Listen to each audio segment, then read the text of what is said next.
Good morning, dear students. In the previous module, we have discussed about the situation of Sri Lanka and ethnic composition in Sri Lanka and civil war in Sri Lanka. ठीक है, और हमने उसमें discuss भी किया था कि कैसे हम बेल्जियम ने उस पर्टिकुलर प्रॉब्लम्स को कैसे न्यूट्रलाइज किया. ये हम डिस्कस करेंगे इस पर्टिकुलर वीडियो में. ठीक है, so let's have a look. देखिए, जब बेसिकली क्या हुआ, बेल्जियम ने श्रीलंका की सिचुएशन देखी कि वहाँ पे पावर शेयरिंग प्रॉपर अरेंज नहीं किया गया है. शिन्हाला स्पीकर्स को ज़्यादा पावर दे दी गई है, उनको ज़्यादा बेनिफिट दिए जा रहे हैं, बाकी को पावर कम दी गई है. तो जब ये सिचुएशन उन्होंने देखी वहाँ पे, तो एक बड़ी सी प्रॉब्लम अराइज होना शुरू हो गई और बेल्जियम को लगने लगा कि बेल्जियम में भी लिंग्विस्टिक डाइवर्सिटी है. फ्रेंच स्पीकर मैंने आपको बताया भी था कि जो बेल्जियम में है वो ये है, आपका डच स्पीकर्स हैं, फ्रेंच स्पीकर्स हैं और जर्मन स्पीकर्स हैं. जबकि ब्रज़ल जो उसकी कैपिटल है उसमें लगभग 20% to 80% का रेशियो है. तो Belgiums will also face the same problems.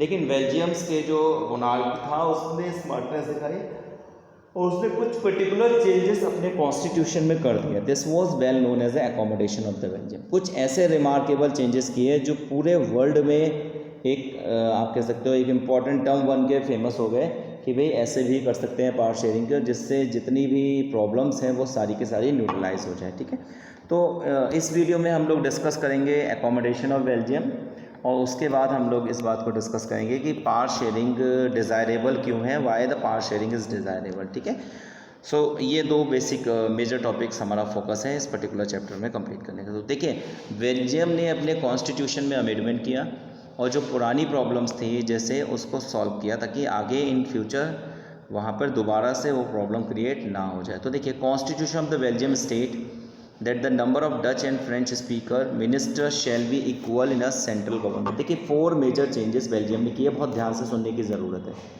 Equality maintain करने के लिए, जैसे अभी हमने पीछे भी पढ़ा था कि जो डच आपके 59 जो थे आपके वो डच स्पीकर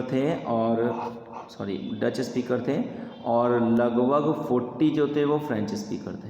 ये हमारी कंपोजिशन था. और 1% जो थे वो जर्मन स्पीकर थे. वो अलग मैटर हो जाएगा कि वो जर्मन बोलने वाले अलग थे, जर्मन स्पीकिंग थे. तो ये वहाँ का बेसिक कंपोजिशन था जो हमने अभी बेसिकली पढ़ा था. तो जब हम यहाँ पे डिस्कस करेंगे तो अगर मान लीजिए इलेक्शन डेमोक्रेटिक होता है तो 59% वोट जो हैं वो आपके पहुँचेंगे डच स्पीकर्स के पास और 40% वोट जो हैं वो आपके फ्रेंच स्पीकर के पास पहुँचेंगे. तो ऑब्वियसली क्या होगा, डच स्पीकर जनरली गवर्नमेंट बना लेगा. तो ये इशू होता था. अब उस इशू होने के साथ एक बड़ी सी प्रॉब्लम ये थी कि अब इस इशू की वजह से कहीं डच और आपकी जो सेकेंड लैंग्वेज है यहाँ पे फ्रेंच आपस में क्लैशेस ना हो जाए. तो कॉन्स्टिट्यूशन में अमेंडमेंट कर दिया गया बेल्जियम्स ने. और उन्होंने क्या कॉन्स्टिट्यूशन में अमेंडमेंट किए, उन्होंने पहला अमेंडमेंट तो यही किया कि जितने भी डच फ्रेंच सेंट्रल गवर्नमेंट में बराबर हो जाएंगे. यानी अगर हम इलेक्शन सिस्टम को देखते तो 59% चांसेस थे आपके डच 59% मिनिस्टर होते डच के और 40% मिनिस्टर होते आपके दूसरी भाषा के, जिसको आप बोल सकते हो फ्रेंच. लेकिन इस प्रॉब्लम को यहाँ पे सॉल्व नहीं किया गया. ये प्रॉब्लम एक बड़ी सी प्रॉब्लम बन जाती जैसे श्रीलंका में बनी थी. तो ये क्या कर दिया गया कि रिजर्वेशन दे दिया गया. रिजर्वेशन कैसे दे दिया गया, जैसे मान लीजिए 100 सीट्स हैं तो अब रिज़र्व कर दी गई कि 50 और 50 का डिवीज़न हो गया और 50 डच होंगे और 50 फ्रेंच होंगे. तो यहाँ पर जो इनइक्वालिटी थी वो यहाँ पर न्यूट्रलाइज हो गई. तो पहला अकोमोडेशन आई थिंक क्लियर होगा आपको. दूसरा क्या है, many power of the central government has been given to the state government. देखिए, वहाँ पर फेडरल कंट्री है तो 2 टायरा गवर्नमेंट है, एक सेंट्रल गवर्नमेंट है और एक स्टेट गवर्नमेंट है. तो कुछ सेंट्रल गवर्नमेंट की पावर को सेंट्रल गवर्नमेंट से लेकर स्टेट गवर्नमेंट को दे दिया गया ताकि स्टेट गवर्नमेंट भी पावरफुल हो जाए. ये सेकेंड अकोमोडेशन किया गया. तीसरा, Brazil has a separate government in which each party has a equal representative. देखिए, अब हमने अभी यहाँ पीछे पढ़ा था कि जो ब्राज़ील है हमारा, अब आप देखिए ध्यान से, अगर हम ब्राज़ील की बात करें तो यहाँ पर जो ब्राज़ील की बात की वो ये एथनिक कंपोजिशन ये है.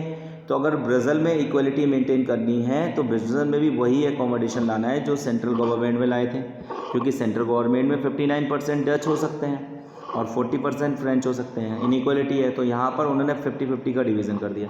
अब यहाँ पर तो बहुत बड़ा ट्रेंच है, 20% डच है तो अगर यहाँ इलेक्शन होगा तो फिर फ्रेंच के ही बनाएंगे। तो यहाँ जो एकोमोडेशन सेंटर में अडॉप्ट किया था वही यहाँ अडॉप्ट किया गया कि बराबर बराबर सीट्स बांटी जाएंगी ब्राज़ील की स्टेट गवर्नमेंट में। ये सेंट्रल गवर्नमेंट की बात है, ये स्टेट की, यानी ब्राज़ील स्टेट गवर्नमेंट की सीट अगर 100 हैं तो उनको भी 50 और 50 के कंपोजिशन में बांट दिया जाएगा, जिसमें से 50 डच की होंगी और 50 जो होंगी आपकी फ्रेंच स्पीकर्स की होंगी। Got it. तो ये 3 मेजर अमेंडमेंट हुए और एक और चौथा अमेंडमेंट ये हुआ, there is a third kinds of the government. 2 government कौन सी है यहाँ पर, सेंट्रल गवर्नमेंट, स्टेट गवर्नमेंट। एक और बनाई गई कम्युनिटी गवर्नमेंट, जो थर्ड काइंड ऑफ गवर्नमेंट जिसको बोला गया कम्युनिटी गवर्नमेंट। ध्यान से देख लीजिएगा, जो थर्ड टाइप ऑफ गवर्नमेंट बनाई गई उसको इन्होंने बोला कम्युनिटी गवर्नमेंट। ठीक, ये मैंने रेक्टेंगल से वो किया हुआ है, ठीक है। तो जो थर्ड टाइप ऑफ गवर्नमेंट बनी वो आपकी कम्युनिटी गवर्नमेंट की कैटेगरी में पहुंची।